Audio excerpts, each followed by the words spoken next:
We're like, oh no, now we're live. All right, cool.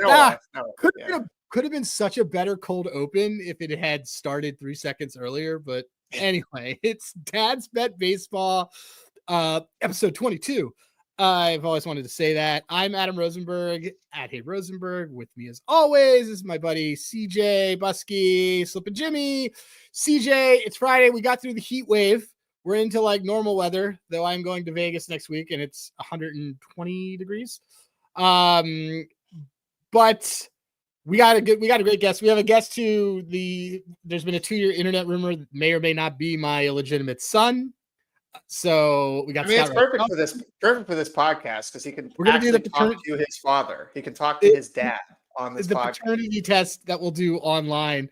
Helms checking in. I saw a girl with the shirt today that said, "I love hot dads." It's great. Helms is actually a really good one for a discussion we're going to have later. One of the things we're going to be talking about later, guys, is who are our favorite players to fade. Helms, I can absolutely vouch. Kai Helms is a fade god when it comes to finding players that he doesn't want to bet anymore, or he wants to bet them to fail. Usually that's Javi Baez. So, all right, CJ, do you have any news and notes that you want to talk about first that are kind of top of mind as we both have caught up in barrels?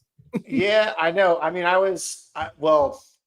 shout out to Trevor May, by the way. Yes, hopefully future friend of the show. Because hopefully future friend of the show, Trevor May. Got a good listen to his commentary on I feel like. Yeah, I don't want to take too much time on this because you and I both have the same opinion, and it's not usually as fun to talk or listen to podcasts when we're just gloating over the same thing. But look, Jacob Mizorowski, we mentioned him last week on the Don't Go Bet his Rookie of the Year. I'm sure his Rookie of the Year price is like now even. I'm sure worse. I'm going to guess that it's minus 175. Yeah. All I'm saying is the guy has a 79 location plus on his best pitch. And the only pitch that seems to really get guys, which is his fastball. All the stuff of like, look at how much he put it in the zone in his last start. He seems to be figuring things out. I'm like, yeah, he still can't locate his fastball. And he's thrown 1/4 of his pitches already over 100 miles an hour. So let's see how that continues rest of season is kind of my point there. There are 3 guys that I'm looking for him to face. And this kind of leads in really well to this next conversation. There are 3 guys that I want him to face because they have very fast wrists, which allows them to hit very easy home runs. And you can't just generally just blow smoke by them. Those are Aaron Judge, Shohei Ohtani, and Kyle Schwarber. I want to watch what happens on these. I'm not, by the way, anti-Miz.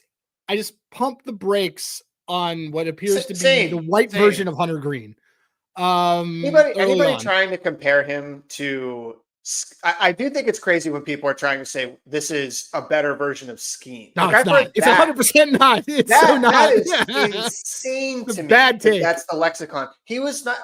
The fact that also that it's like, well, he was this highly touted pitching prospect. Paul Skeens was like the equivalent of almost a LeBron coming into MLB. Yes. Jacob Mizorowski is not that. He is he had some hype coming in as a prospect, but I think he was like the 30th ranked prospect getting called up even just a few weeks ago before that happened. So yeah, but Brewers fans, I'm not trying to pour water on you. You've been playing great baseball. Certainly look like you could be a playoff team at this point, but let's not try and say that this is Jacob deGrom reincarnated just yet. Like I want to see a little bit more. Can we see that, please? Yeah. Though yes. And the last thing I will say is Mason Miller also has a triple digit fastball. What's his name? Used to play for the Phillies. If Javon listens to this, you'll know it.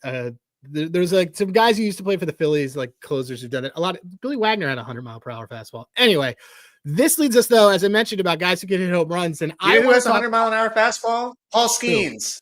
Paul Skeens. Yeah. So, all right. Paul Skeens. He's 100-mile. I mean, yeah. He's a 100-mile-per-hour fastball, and he has terrible control. So, all right. Here's what I want to talk about though, because this leads to, I mentioned the guys who can hit home runs and do this. I am going to declare something that might be shocking to Twitter touts, but it's something that's really important to me. It came from a conversation you and I had yesterday. I think betting home runs is on life support, and it is becoming not fun market to bet, while it is a very fun variance activity. And my points that I want to talk about here are, yesterday you said to me, hey, I'm going to take Matt Olson at plus 350 to hit home run. I think it should be shorter. And I said, still defend this argument, but go on. Sure. And I said, I agree that he could hit a home run, but my issue was the price. And my issue was, why do you think it's shorter?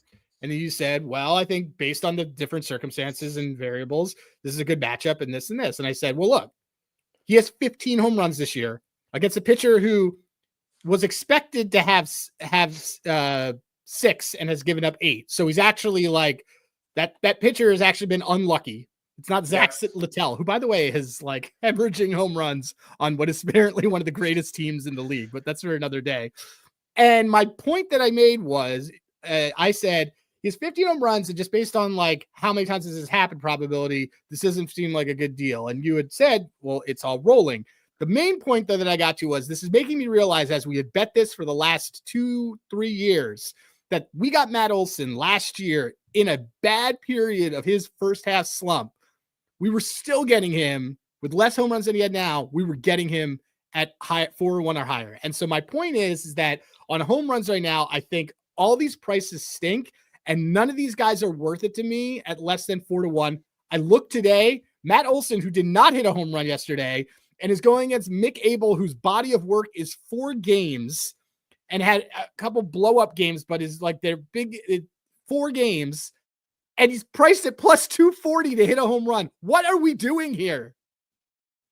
I think so. A couple other things. I mean, I think that home run markets, the other thing that we have been very successful with, would love to have him on the show if you ever decide to listen, would be the promo guy. I know on Dinger Tuesdays, very successful with home run bets, especially playing sort of the EV stuff. But the one thing I think you and I both can agree on is that, at least in the last couple of years, FanDuel specifically for baseball just didn't really seem to give like much of a shit about their pricing, especially when it came to home runs. Consistently very bad pricing on home runs. That has changed this year. I think that they have at least made some effort to improve some of those prices. Now I'm saying this as, for example, what do you mean improve being what? I think that they're a little bit closer to market in some of their home run prices. Whereas look, they still have outliers. It's really not an improvement. It's actually more of a worse consumer experience. Like they're lower than they should. Worse. Okay. Yeah. Improvement for FanDuel stakeholders, but right. I think that's I think that's an important distinction. Yeah. And again, like, okay, I like Cody Bellinger today. Cody Bellinger was 6-1 on FanDuel this morning when he was 4-1 everywhere else. That's still a good bet. Like, there are still home runs you will find outliers on that you can go, like 6-1 on Bellinger for hitting a home run today. To me, it just was a little bit long. And it's just kind of how I felt about Olson yesterday. The key thing though is, like, you look at some of these guys. So, and I'm just pulling up some odds in front of me, and we can play. Taylor just sent us the entire Braves lineup, so it's fine on our text thread. Like, why is Rafi Devers plus 190 to hit a home run? The guy's hit what, 9 home runs all season? I'm just looking at it's 84 degrees and an 8-mile-per-hour wind going to left field.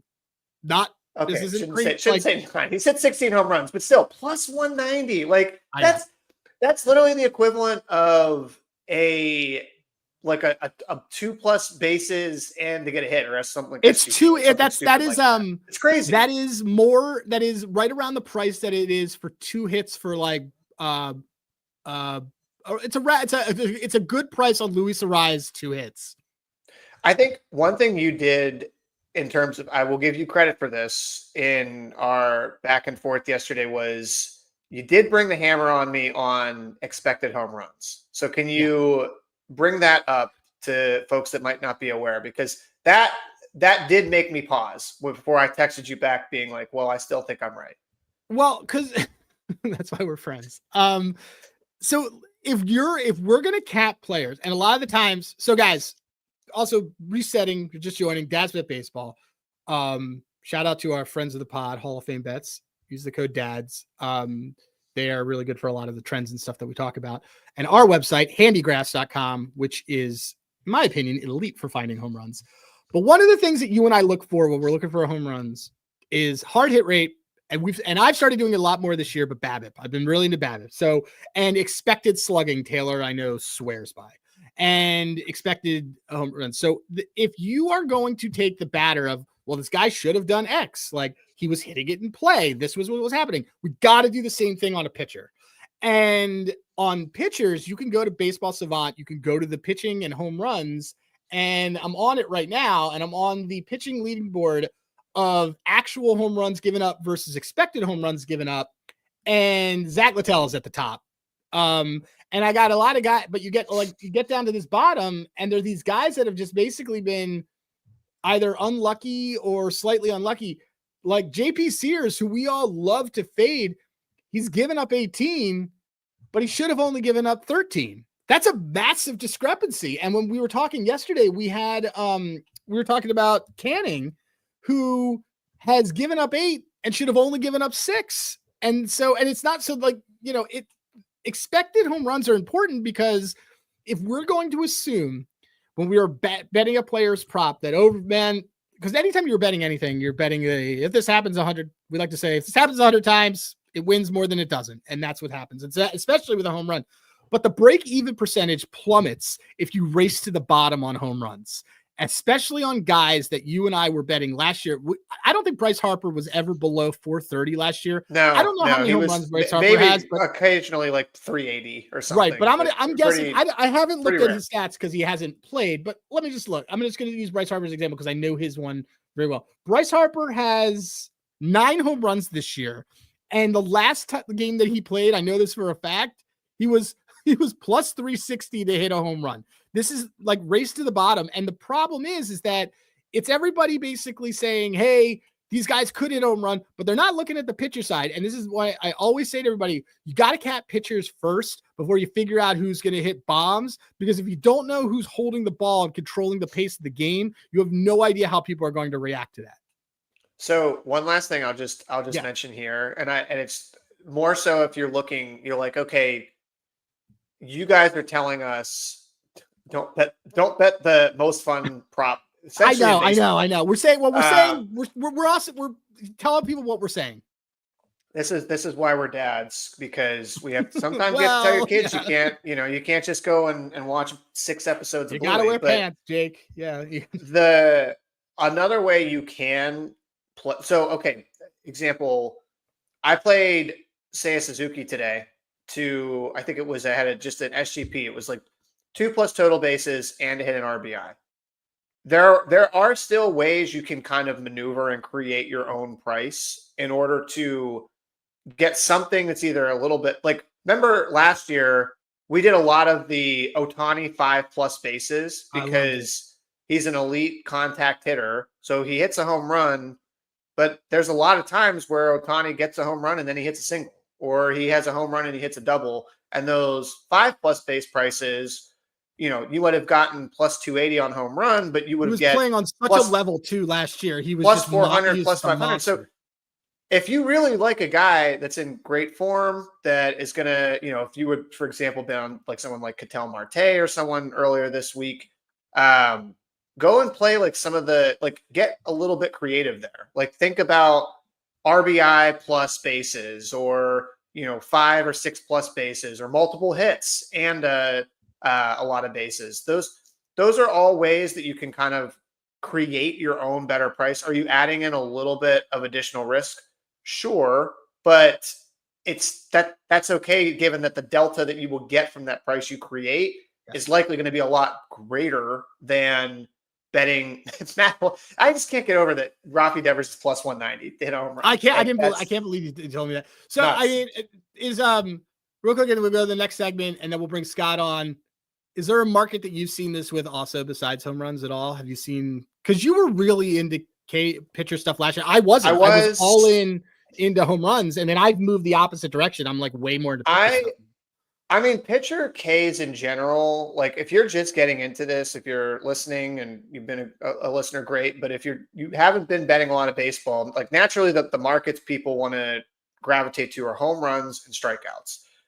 Home runs are a lot harder to me to model than strikeouts are a little bit easy, like a lot, not a little bit, a lot easier to model. So in that sense, I think that like the FanDuels, the DraftKings, et cetera, I'm less like nervous about the models that they have and beating those prices, but more so that's one where I'm like, there could be a lot of movement on a specific K-pop because there might be somebody that knows something, have a model internally, et cetera, so especially on exchanges. So I think for me this year, the K-props have largely looked the same. The one thing that you used to be able to get a lot of value on was alt Ks. And that's almost completely gone, in my opinion. You're not getting, you would get, for example, Zach Wheeler would be, over 6.5 Ks is the regular line, maybe minus 125.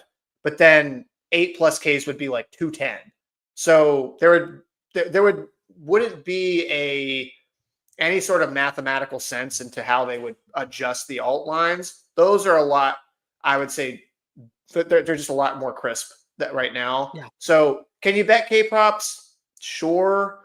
I just think in general that's a very hard market to beat because it's just a very publicly traded market in terms of the price is going to move a lot based on other bettors betting it that also probably know more than you do on K-props because they're just easier to model.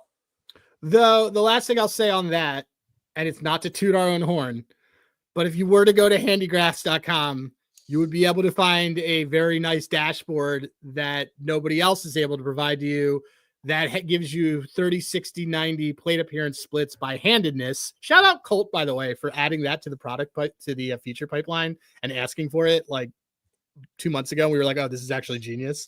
Because that is a way that you can decide, hey, I definitely want to take this lineup or this whatever to get Ks and do things like that.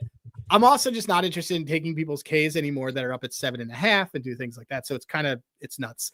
Anyway, we're gonna move on to Scott. We're gonna bring in Scott because we're talking about fading people. Scott's the fade king. So let's see, Scott, where are you? I'm still here. I see blue. Yeah, am I gone too? No, I see you. What's up? Nothing. You see me? Oh, I don't know. He's moving us. We're getting moved around, but there's no. If you're watching, you don't see Scott. If you are listening, you absolutely hear. Making for great content. It's making for incredible content because Scott is basically. So the internet rumor since there he is. All right. There we are. Scott and I have been friends for 3 years, and is Scott's my betting partner. We talk through every single one of our bets every day, and we do a show together. And Scott, I have first and foremost brought you here to inoculate any of these rumors that are going on and dress them head on that you are actually my son and that all of this is just like a paternity test waiting to happen. Just, I mean, like, what have you, like, do you have any comments on this? Do you think we might be related? Like, what goes through your mind when you and I talk for 3 hours a day and do multiple shows together on podcasts? I'm still upset. I'm still waiting for more to get back to us. So, well, yeah. I mean, I'm waiting for that too. We were going to get it filmed and do that. They were going to fly us out and everything. So, it was going to be a bit of an experience. But no, overall, if you are not my dad, you are in spirit. So there you go. So, all right.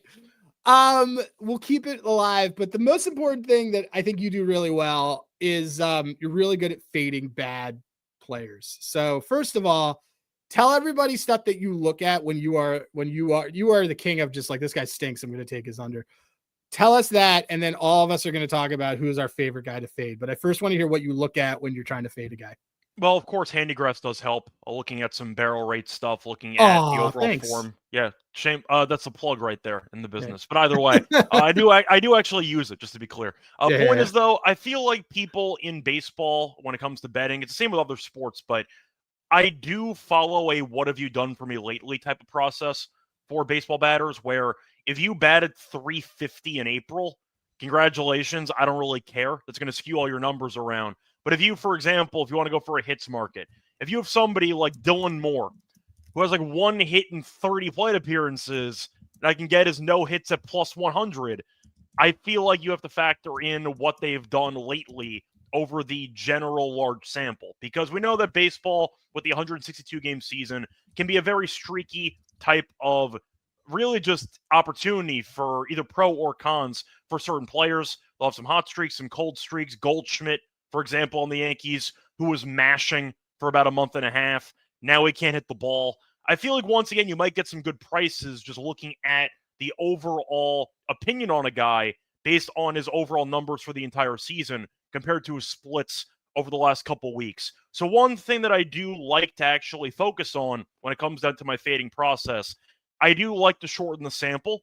I usually go for about 2-3 weeks or so. I'll look at the overall numbers, I'll look at the matchups, etc., how they're doing against lefties and righties. But I do think one issue that people might run into is they look at the whole numbers. They'll look at the person's hits, average, home runs, RBIs, etc., for the entire season, ignoring how bad they've been for the last 2-3 weeks. And because of that, if you do want to sell on certain players who have good overall numbers, but they've been quite bad lately, you can get some great prices. And I do think that's a great way to try to find an edge on the market. If you wanted to go for, I know you were pitching this yesterday, and so was the Power Trends, Ohtani.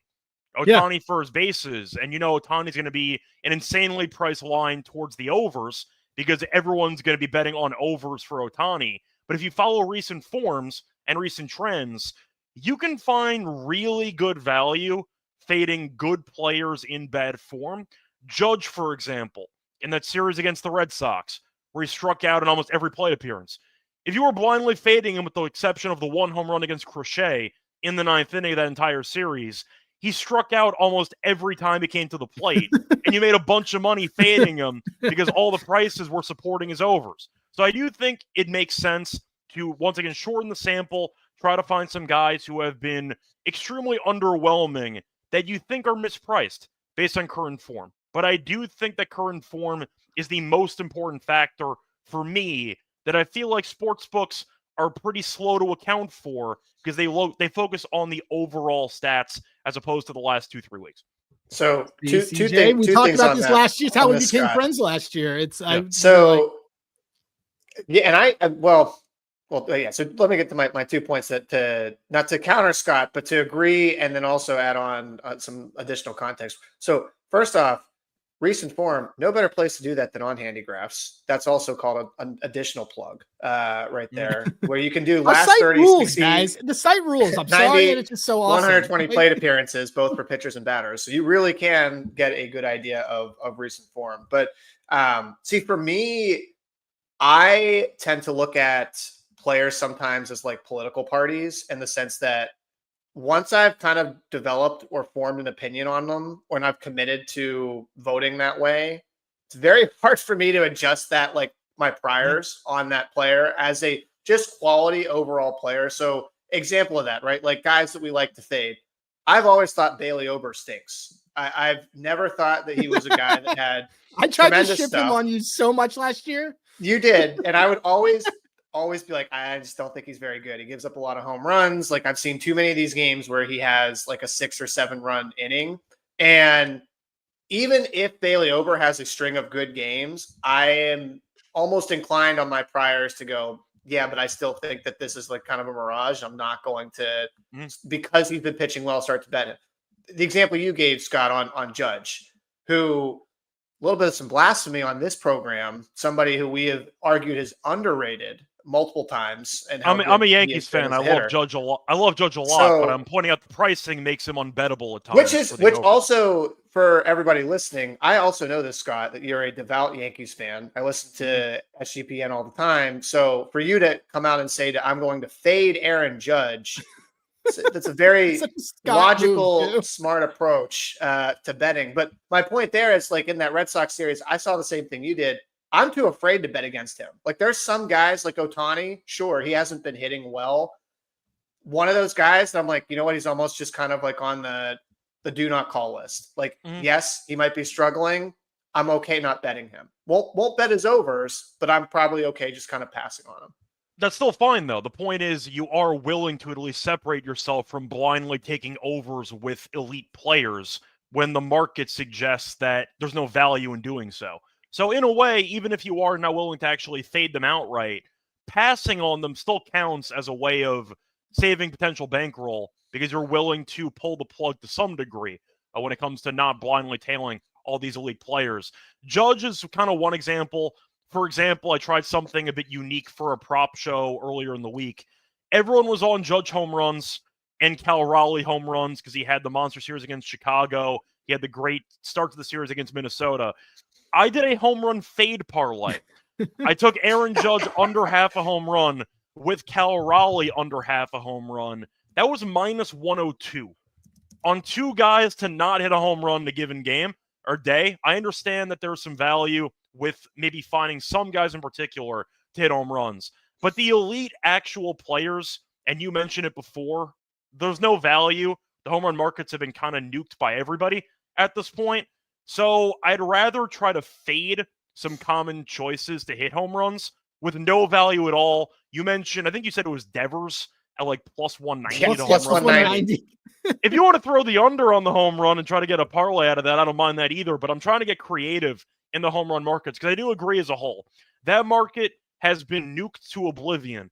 I have no interest in betting the home runs for most players. You know who you should also be betting under home runs on a lot more? Addison Barger, because that's a guy that I've been saying this. People love the barrel rate. They love, like, again, and these are all stuff that we look at too. But like all the event, I get sucked into this every time when we're on our site. I see the red on the I said it to you like that's a great. It's like here we go.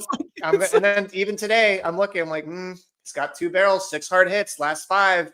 He looks like he's due, except he's never due. He's only hit 8 home runs. So like there's certain guys like that where like some of the more advanced, I feel like community love them. What is it? Rhonda is another one where they're going to hit home runs, but it's going to be a lot less than you actually anticipate. The Barger one's a real good one because Twitter touts love putting him in parlays because his metrics and all stuff is saying that he's about to do it. And the reality is that they said this, Eno said this last year when they brought him up, is that he actually like Willie Wags is the one who projects as the 20 home run guy. Barger projects as the contact hitting 10 guy. And this is like the conversation when you were like, I'm betting Bryce Turang. And like, I was about to bring up Bryce. I was like, he's the only guy that's the exception joke. to this. Bryce Turang makes great contact with the ball every single time. Guess what? Bryce Turang is the Nico Horner of the Milwaukee Brewers. All right. And the home runs he will get are few and far between. And I remember because I didn't watch a single Brewers game last year until July. And I convinced Taylor to bet Bryce Turang with me to bases and home run. And Taylor says, you clearly don't watch Bryce Turang because he's not hitting a home run. He was like 14. I'm like 14-1. That's bonkers. He's like, yeah, it's just not happening. And of course it didn't happen. He had like 3 hits though. And it was fine. But yeah, it's more fun to fade. It's more fun to fade a lot of these guys, man. Like we've been having a lot of fun with, and Helms is pointing this out now. Like the guys with the elite bat speed, if you have good bat speed, good wrists, you could do whatever. But Julio, I'll take an under on Ohtani against a lefty. Ohtani first plate appearance strikeout when a lefty is pitching is feeding my household. It's great. Well, for the home run stuff, I'm sorry, you were just mentioning Turang and company. Some of it also depends on launch angle. If you hit the ball at 100 miles an hour, but you're slamming it into the ground, suddenly the bat speed might not matter as much when it comes to hitting home runs. Like Barger's been a decent line drive guy. You said he has 8 home runs. It feels like 5 of them came in 1 week. It does. Month ago, and he's done nothing since. But people keep betting the home run. That's why you got to look at fly ball rates too. Like I actually have been a little bit better myself, and especially when I'm looking more at like the total bases stuff too, where like that last 5 I mentioned for Barger. Okay, he's got 6 hard hit, 2 barrel. He's only got a 30% fly ball rate. Like that's not great. So again, none of this stuff is be all end all. But if you have a guy that's hitting the ball hard, but he's not putting lift in it, like you said, Scott, then like you need to have lift on the ball to get it over the fence. So that's usually a requirement to hit a home run. So we talked about Ohtani a little bit. We noticed last week, we really haven't talked much at all about the NL West besides obviously hitting on the Devers trade. And as much as I dislike the Dodgers, and I don't really want to talk about them.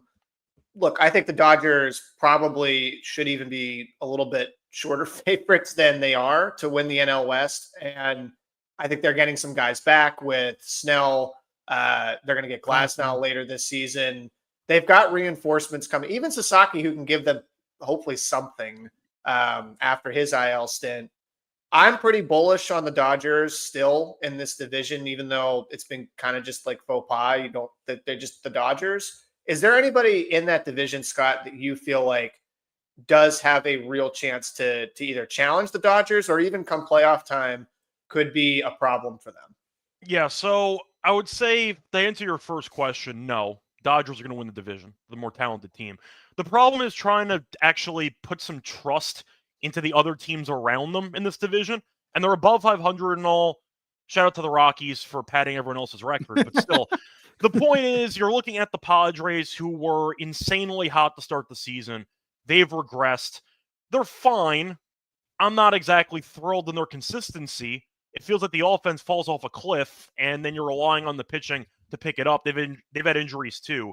The Padres are a team I'm not fully sold on for consistency perspective. Giants are a team that I feel like every year, besides the 1 year they randomly won 100 games, they're just hovering around 500 at the end of the year, and they'll finish with like 85 wins, give or take. But the Giants offensively have been kind of up and down. The bullpen has been solid. I know that Duvall was a mess the other night. Shout out to Matt Williams, though, who might be the worst third base coach in the entire league, who got two guys completely just thrown out by a mile in that last series against the Marlins. The answer to your question, do I think that this is a great division? Not really. They have teams above 500. I respect that. The Diamondbacks pitching staff is a mess, though, and Carroll's injured. So I can't really focus on Arizona anymore.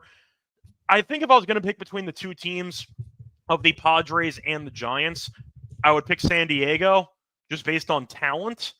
But do I think either team will seriously compete with the Dodgers? No. I think the Dodgers are too good for these teams. I think there's definitely a tier gap between them. And it feels like the Padres and the Giants are similar in the sense that there are some really good streaks and some really bad streaks. But do I see them being consistent enough to rattle off, let's say, 20 wins in a month, to have this monster run to close the gap on the Dodgers? I do not. I think these teams are too streaky.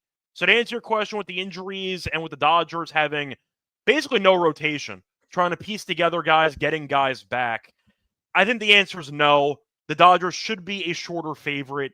They will win the division. I'm not going to argue for the Giants or the Padres, but I do think one of those teams maybe wins a round in the playoffs. That's kind of the ceiling I have for them. You know what division's really good, Scott?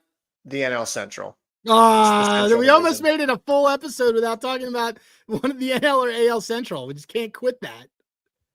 It really, I mean, in all seriousness, I would take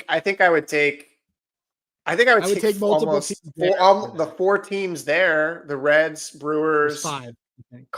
No. Well, I'm not counting the Pirates. They're not really a professional organization. Pirates are fake. Pirates are a fake team. They're basically the Rockies of the NL Central, but the Reds, the Brewers, the Cardinals, and the Cubs. I think if I were in a 5-game series with any one of those four against the Padres, the Giants, I would take any one of the Central teams right now. I can get behind that. I do want to ask you, though, because looking at the Padres and the Giants, the Padres offensively, they have some star power. They got Tatis, they have Machado, a bunch of guys. Yet for about 2 weeks, they couldn't score more than 3 runs in a game. And you're wondering, like, what are you even trying to do at the plate? Some of these teams I just feel like aren't exactly, I don't want to say if wired's the right word, but it feels like they are teams that are viewed in a certain way where I just don't feel like the opinion matches the reality. I mean, they're kind of similar to me, though. They're kind of similar, though. I mean, look at what the Mets have just done and look what the Phillies have done. They've had multiple weeks as well. Those two teams, which we both consider to still be good, decent teams, where their offense hasn't been able to do anything for a week or 2 weeks period multiple times this season. So I don't know what you think there, Adam, but I kind of lump the Padres specifically more into like that camp where I still trust most of their guys in that lineup, and they're going to just have some cold weeks here and there. I mean, I'm always going to have a soft spot for that team, but to Scott's point, like, this goes back to the original thing about people looking at the entire body of work versus recency, which I think I disappeared on the stream. Oh, there I am. I'm back. I disappeared again. I'm going in and out, by the way, if you're watching this on my end, at least, but, the Padres started off super hot and everybody was ready to anoint them like the best team in the NL. And tinfoil hat on, I think Tatis is juicing, just so that everybody's clear. Merrill got hurt and the entire team fell apart for a 3-week period of time. And they've just, like to Scott's point, they just never looked comfortable. They've been fine. And this is also like why whenever I got asked the other day by somebody, like, who are the 4 teams that I think could legitimately win the World Series, or teams that I think could legitimately win the World Series. And I just think that the gap between the Yankees, Detroit, the Dodgers, and the Mets is so much wider from the rest of that second tier. I think the Phillies are on a higher part of that second tier than the Padres and some of these other teams. And I think the Phillies are knocking on the door. But the thing is it's that confusion of just like, I don't remember, even when the Yankees' worst streak, which is right now, it seems to happen every June, they still like find a way to get it done within the moments. They find a way to make Aaron Boone look really good. So I guess to go back to the initial point, like the Giants, I just do not think are a well-constructed ball club. Like the fact that Lamont Wade was your starting first baseman for a period of time is just like, if Yaz is having a career year, shout out to absolutely obliterating 1 minute into a game, the hopes of that parlay the other night of no home runs. But Yaz is literally having a career year. And if his grandfather wasn't one of the most important baseball players of all time, probably wouldn't have a major league job. Let's be honest. You're also leaving out the part where he gets pinch hit for in pretty much every game. Every single game. He's in a ballpark. The Giants have a roster constructed of heavy with right-handed power hitters in a ballpark that only really benefits a lefty guy with an incredible pull percentage. And the one that they got has a bum shoulder, by the way, and that's Rafi Devers. So, like, I don't think any of these teams are touching the Dodgers. And I just think, and this is kind of like what we went to, the last one I'll make is going back to the Central. I like a lot of those teams. I still don't think any of those teams are touching the Cubs in that division. But the Dodgers, the one thing I'll give the Dodgers credit for is they find a way they were in a way worse situation last year, in my opinion, from July on than they are now. They had the reverse. They lost everybody starting in July. The only guy they got back was Yamamoto, and they cruised in the playoffs. On a pitch count too. Yeah. On a pitch count. This is the opposite. This year, they're going to get back Snell on at the best time of year for him. Glasnow with an innings cap that's going to work for him. They're going to get Sasaki back, having probably learned how to pitch over the last 3 months. It's going to be, and then we get Bobby Miller, who's probably going to become like the stud of September that, I love. I just don't think anyone's touching that Dodgers team in that division. Are you accusing Bobby Miller of becoming this year's Walker Buehler in the postseason? Yes. Yeah, Bobby Miller is a future friend of the pod. Well, okay, so this is really good. I want to get to the one thing. I want to do one thing going back. So we can all agree. Do we all agree that we're just like it's all pretenders in that besides the Dodgers? Like we can't try to make any of it work. I don't think there's any bet to make in terms of winning the division. I don't think there's any bet in terms. By the way, to make the LCS a market that we talk about a lot on this show. Which, by the way, there's chaos in the NL all the time. So that's the top 5 teams are all outside of the NL West besides the Dodgers. And the last point I'll make is just, I think we don't talk about the Dodgers a lot because also we're never betting them to win the NL or to win the World Series because their prices they're so public anyways. They're plus 255 on DraftKings to win the World Series right now. So you're never going to get me to go in and pay that. And books already have a ton of liability on them. So, you know who else they have a ton of liability on? I saw the other day from MGM, the Reds, who we love, who we can't quit. Shout out. We had a segment that we had to skip where we basically say we can't quit the Reds and we can't quit the Rangers. That's good because we don't need to talk about the Rangers. We don't need to talk about either of them again. All right. But the one thing I do want to do, I want to do this exercise and then we'll move to dad moves. Each of us, who is back to Scott's original point, who is your favorite player to fade? It could be a pitcher or it could be a hitter. It could be a specific type of prop with them. Who is your absolute favorite one? I want Scott to go first because if Scott doesn't take who I think he's going to take, then I just need to switch mine. Well, I do want to ask, do they have to still be active? No, why not? I don't care. Because I was gonna go with Noel on Cleveland.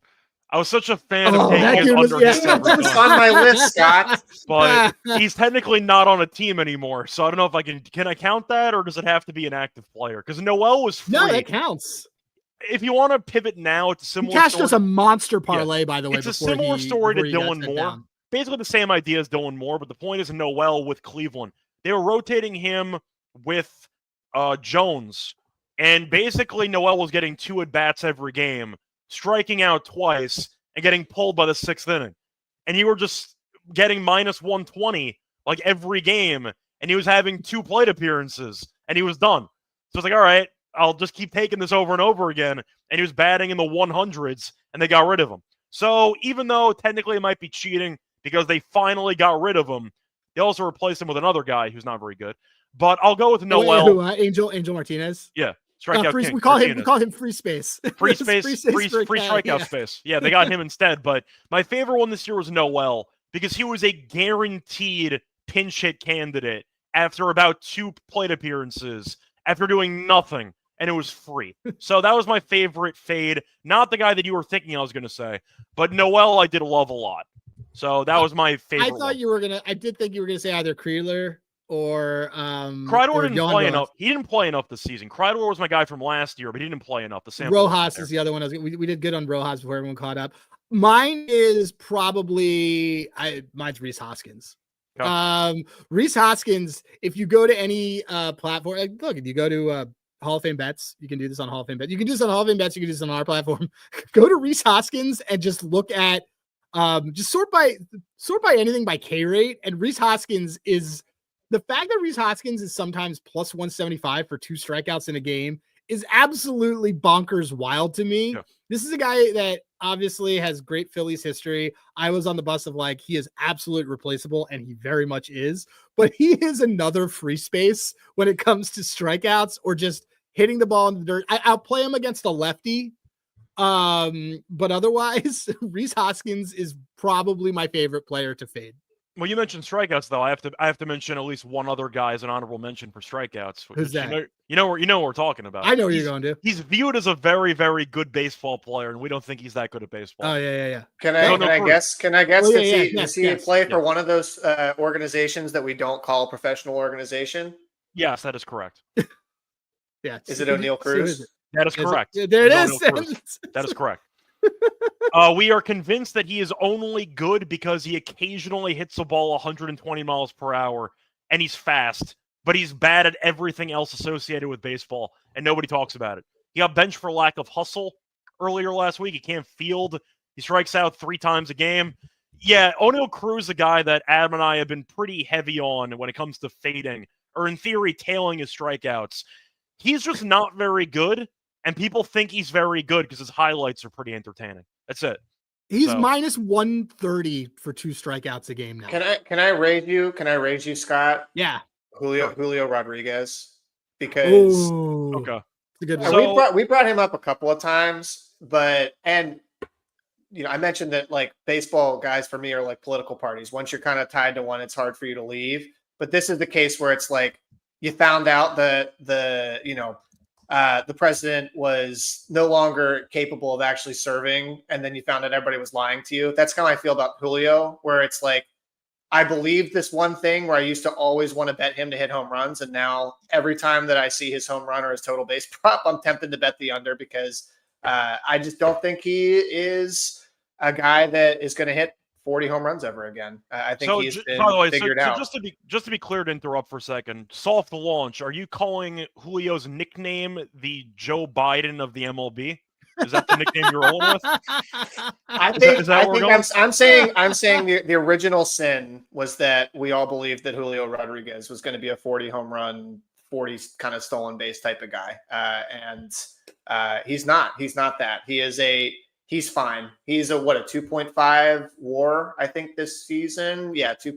But it's also because he is an excellent fielder. So not saying that he doesn't belong on a baseball roster, but he certainly doesn't belong as There's so many of these conversations of he's like one of the best young hitters in the game. I don't know. I haven't seen it now in almost 3 years, and I think there's a lot of reasons why for that. So Julio would be the batter I would say I'd like to fade. Francisco Alvarez also, by the way, honorable mention because he was a turnstile. Yeah, shout out to him in AAA. I was more of a Brett Beatty fade guy personally for the Mets, but I do want to point out for Julio, you mentioned personal bias before, and I am going to bring it up here because it worked in my benefit for Julio. I actually just never saw the ceiling that everyone else saw. I was never as high as everyone else was. He had one great season where he was an all-star in Seattle, and he didn't even start the game. They called him in off the bench midway through that all-star game.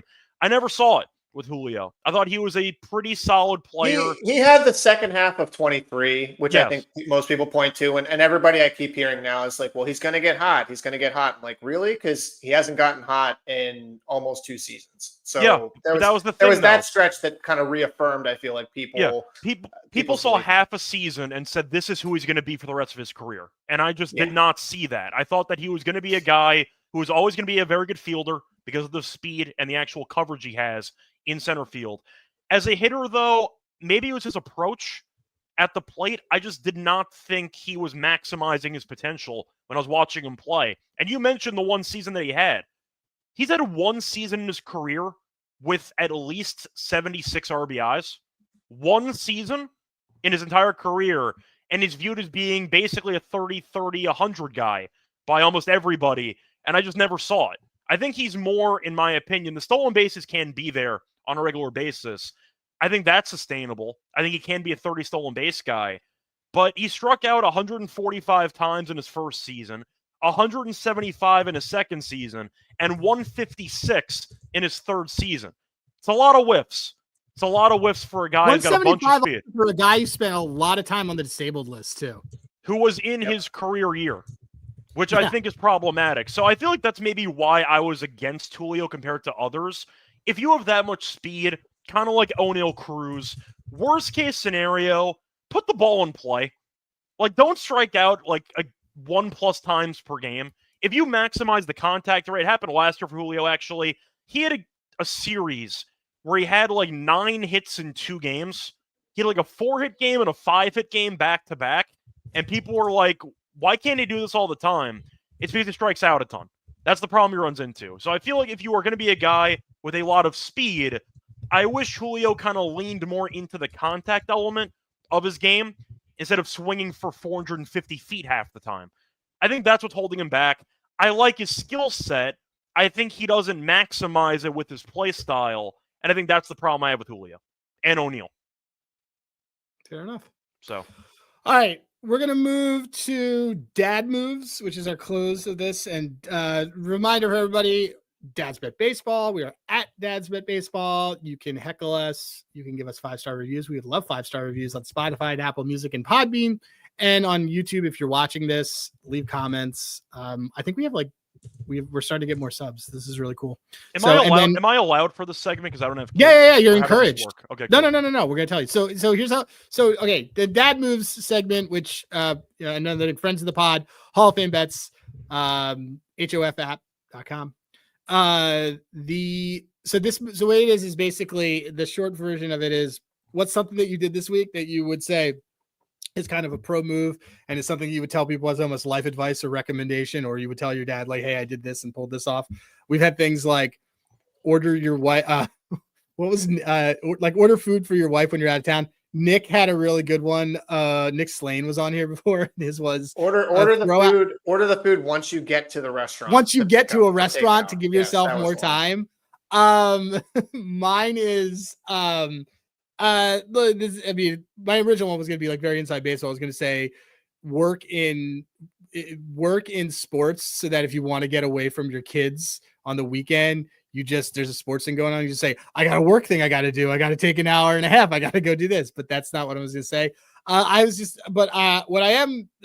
do think is a pro move that I've started doing with my wife is that I use a post, it might be a little passive aggressive, but I don't know. I use a Post-it note that I put now on our door on the way out that has 3 key things in our house that we run out of the most, which is dishwashing detergent, laundry detergent, and liquid IV, which is because we're just always dying. And I have it now on our door on the way out, and it's a note, and it just says, "Did we remember to buy X on the way out?" And it could be anything, but it's sort of a thing that's really good because you have kids, nothing is top of mind, and you run out of stuff. It freaking sucks. But pro move, it doesn't have to even be with kids, but a common household items on a post-it on your door on the way out to remind someone, hey, maybe do you need to pick this up on your way out? That's my dad move. Liquid IV. How much is the Rosenberg house drinking every night? I mean, my goodness. We pee all the time. Liquid IV is so clear. It's nuts. It's a lot of kiddish clubs in that household. I've got my dad move is just CJ, by the way, I'm sorry, CJ was that, by the way, the non-Jewish person in AE Pie. Which nice. Is just fun fact. Part of the good old CA Christian Alliance, and also the treasurer of my my good fraternity. My dad move is if you've got my daughter does not like to brush her teeth. If your kids do not like to brush their teeth, you know what you tell them? Bugs. You got bugs in your mouth. We got to get those bugs out of your mouth. My daughter now thinks that there are literally bugs crawling in her mouth after she eats. And so in order to get rid of them, to exercise them, you have to actually go and brush your teeth. This has worked for 6+ months now that we've been able to do this. I definitely threatened that there are bugs everywhere. Bugs in the mouth. Yep. And she will literally point to, like, if she sees like an ant, like in her house or like on the street, she's like, "Daddy, there's a bug.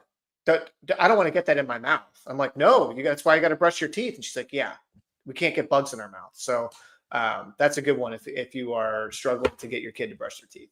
So I have a follow-up question on that, though. So when it comes down to getting your kids to do stuff that they don't want to do, does the gaslighting only apply to teeth brushing, or does that also apply to other stuff? Most of being a parent, Scott, is gaslighting your kids because they're gaslighting you. Okay. Like, most of it is like, "Hey, Nora, did you shower?" or do what? It could be anything mundane, and they'll just say, "Yeah, of course I showered, Daddy. What are you talking about?" Like things like they will, or, "Hey, eat your food." "I already ate my food," when clearly all the food is there to try to gaslight you. The secret of parenting is I feel like people are like, you can't lie to your kids, except your kids lie to you all the time. So all the time. It's just reciprocal. Anyway, yeah. So what's your dad move? Yeah, so it's gonna be, I don't know if it's a full dad move or it's gonna be more of a rant, but it involves gifts for people. Can we bring back giving people cash? I hate the idea of having to get somebody an actual object that they might never use, they might use once and throw it away. Even gift cards, because you have to usually like activate the gift card, etc. Look, if you want to do something, it's the gesture. It's always about the gesture. You're having an event, congratulations. Here's my support of you. Here's my showing that I care about what's happening in your life. Do we have to still go for the shopping with the gifts and stuff like that? Just take my money. Like, I don't know what you want. How about you decide what you want, and I'll pay for whatever you want. So here's money. I think it's a pretty simple way of getting a gift without offending people, and it's somehow become taboo, where it shows like a laziness element to it, how you didn't really think about any details. I disagree. I thought the whole point is it's about the gesture. If you're having a great moment in your life and I'm supporting it, for example, a registry, do you really need me to buy you a toaster? Can I just give you like $300 and we'll call it even? I love giving cash for that stuff, like way more. Like, it's just, I just take the cash. It's why do you have faith in me to assume I know what you want? Why don't I just give you the money so you can buy whatever you want? That is one thing I will say, like, living in the Northeast. Pointing out the same thing. Instead of spending $300 on Christmas gifts for other people, can I use it on my own since someone else is spending $300? I'll fund you for your own activities or your own objects that you want to buy, but why should I predict what you need?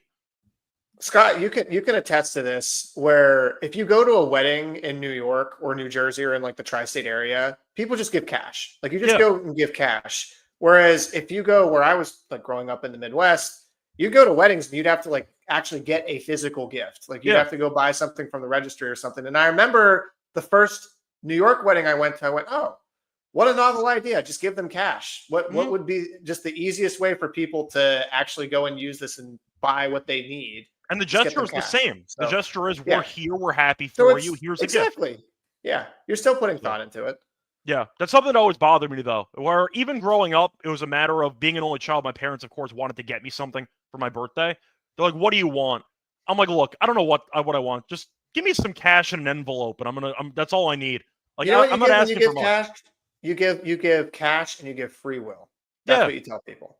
Exactly. It's like, well, why? Well, check the registry for the toaster. It's like, listen, I'd rather just give you money and you could choose whether you want to buy the toaster or not. I think that's a better approach. So I'm a very, very pro cash gift person. And I feel like that has become taboo and frowned upon in society. I want to bring it back. I think it's a very efficient and effective way of getting you something, because we've all had a moment where somebody gives you a gift and it's a horrible gift. It's something you'll never use, but you can't criticize them for it, because the gesture was there and they had good intentions. But the gift is terrible and it's a waste. I'd rather just accept money, and I can choose if I want to buy alcohol with it, if I want to invest in a parlay with it, if I want to potentially buy something practical, even gas money, just anything. Pay bills with it. I think cash should be a more common gift. That's my dad move rant. I think cash should be a solid gift, and I feel like it's not appreciated enough. Sadaka Scott coming in hot with his Rodney Dangerfield-esque. No respect. No respect. All right. This is an elite episode. Shout out right now. If you made it to the end of this, Colby, if you're listening, because I know you listen to this, you have competition now for the unofficial fourth member of the podcast. And it is Scott Reichel. All right, Scott, where can everybody find you?